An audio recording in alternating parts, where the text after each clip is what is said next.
There was a great revival in the Hebrides in the early 1900s.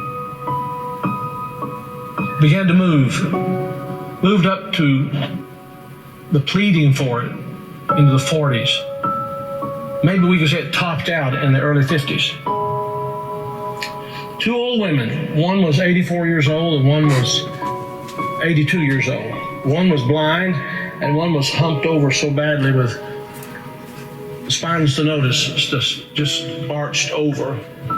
But they had passion for revival. They wanted God to work. This is what happened. They couldn't even get out to the church to pray. They couldn't even get out to the church to worship. Their house became a place to meet. People came in. They got so passionate about revival coming to their isle, the Isle of Lewis. They got so passionate about it. They confronted the preacher and wanted to know if he was thoroughly right with God. And they prayed and prayed and prayed. And they'd seen the Lord, they said, with the church filled up. And God bless him, a great overflow. And the fire of God struck that tiny little obscure place off the coast of Scotland. And when it happened, there was a young teenage boy that got saved in it. His name was Donald. And the preacher became so dependent upon Donald and so close to Donald, he would ask him to lead in public prayers and help him with the meetings, and he did. Oh, how God worked. People began to hear about it, and the revival fire spread. It spread. And God blessed in a great way. Those two old women, the kind of people don't want in their church anymore. And from that same island, there was a young girl who was a cousin to Donald Smith, who immigrated to America. Her name was Anne Smith MacLeod. She came to America in 1936. She met a man named Fred, and they were married. They fell in love. They were married. God bless in a great way. And those old women were her aunts. And they came out of that fire of revival, They really experienced revival.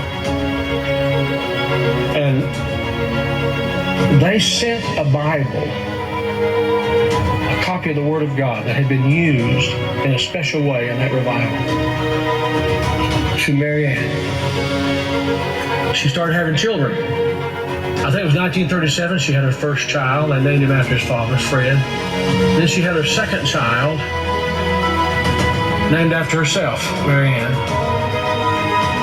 Then she had her third child, Elizabeth.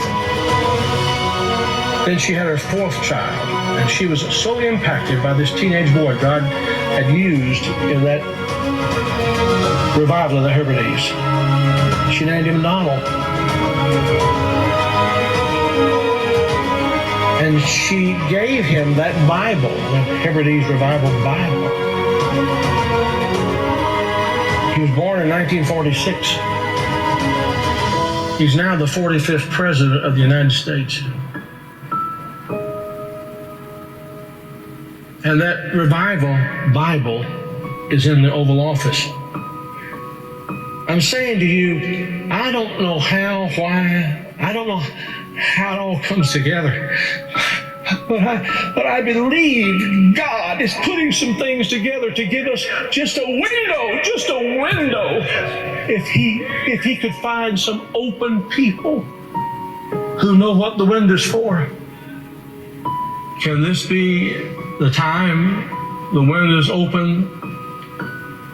Providentially, God has prepared the moment,